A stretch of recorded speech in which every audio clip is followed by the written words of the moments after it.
What's your name and where are you coming from? I'm Sam Meek, and I'm from Nashville, Tennessee.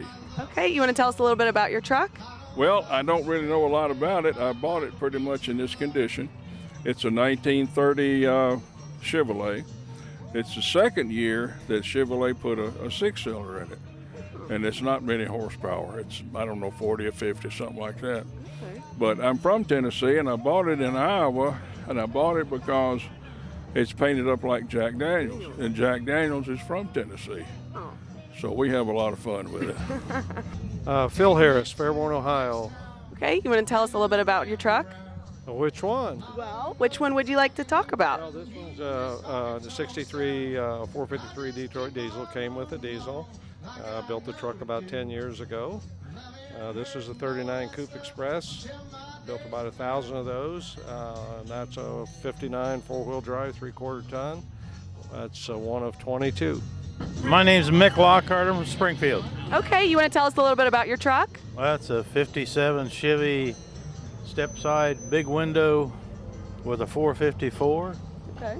hot rod style. It's How long did it take for you to put it together? about 5 years.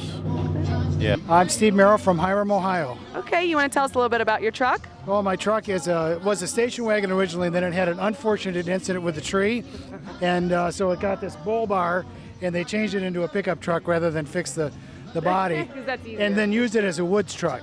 And so when I got it, I made it into a driver.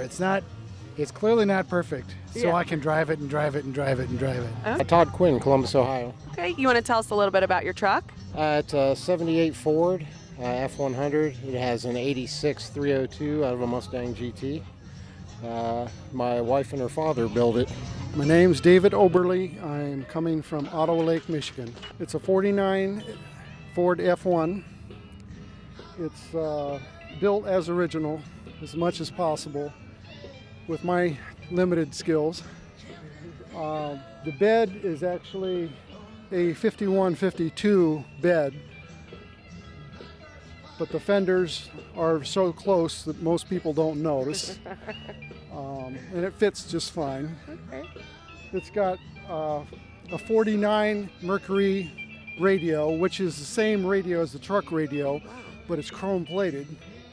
It's got V8, the standard light duty 3-speed transmission, the standard truck light duty rear end. Schaefer, and we're from Findlay, Ohio. Okay, you want to tell us a little bit about the truck? Well, this was my grandfather's work truck. He owned a cement business up in Findlay, and it was I think their first new truck ever, probably the only new truck they ever drove. And he used to drive it all over town, and I can remember as a kid, my cousin and I running around on the running boards, which you get in big trouble for doing that now. And then threw all the boys in the back, and the two granddaughters got to ride on the running boards. So but fun. yeah, it is, and it's kind of neat to be able to see it running around because he enjoyed it, and it was his truck. So. Tom Schweitzer from Rising Sun, Indiana. Okay, you want to tell us a little bit about your truck? It's 90-year-old 1923 Chevrolet, and it still works. Oh my goodness. Anything else? Um, How long did it it's take all restored to original. Probably took 15 years to get it in this kind of condition. And Dick we Moffett love from Springfield, Ohio. Okay, you want to tell us a little bit about your station wagon? Well, it was a little rough when I bought it. Not real bad, but a little rough. And we restored all of it. We put the oak veneer headliner in the roof where the original had material in it. And we put a real oak veneer on the outside where it was painted originally by GM. Cool. I got, it's got dual carbs, Fenton headers on it, and I don't know what else to tell you except that we did the whole car, and it turned How long out did it take you? about 2 years. 2 years. Okay. All right. Malcolm Berry, I'm from Kettering, Ohio. Okay. You want to tell us a little bit about your truck? Which one? Well, which one would you like to talk about? These three are mine. Okay. This is a 1955 Studebaker 2-ton dump steak bed. Okay. It was bought new at Marshall Brothers Studebaker in Alpha to P&H Lumber Company in Alpha. Alpha's between Dayton and Xenia for all you don't know. If you didn't know that. Okay. Anyway, and then this one is a 1937 Coupe Express. They're a Dictator car from this part forward, and I added a pickup truck bed, a lot like an El Camino. Cool. And that one over there is a 1960 Studebaker, four-wheel drive. Was in the Navy. They made 65 for the Navy, and that's one of the original 65. Scott White and my wife Linda's here also. We're from kind of out in the middle of nowhere, a small town like Darbyville, Ohio, I guess. Okay. Closest town. And tell us about your truck.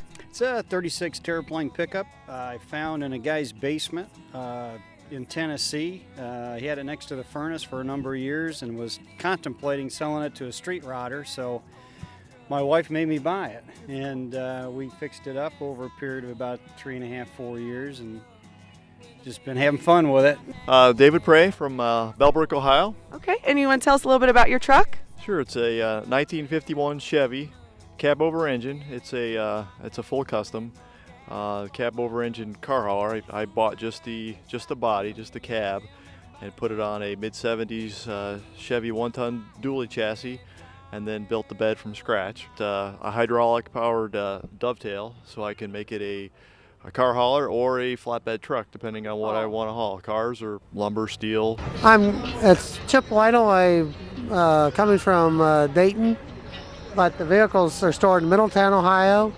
This is a 1964 Dodge Power Wagon called M37.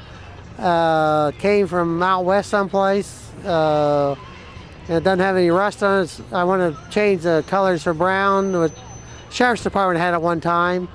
It probably came out of a National Guard unit out west, and the Sheriff's Department had it, and then they sold it, and I ended up with it, bought it at an auction in Troy, Ohio, several years ago. John Glancy, South Vienna, Ohio. You want to tell us a little bit about your truck? This truck belonged to an estate. It's a 1973 1110 pickup. It was an experimental truck. It had a first 4,000 miles. It had a hydrogen water-powered engine in it, and it was owned by somebody that worked at the Navistar assembly plant. Chris Morris. I'm from Dayton, Ohio. And tell us a little bit about your truck.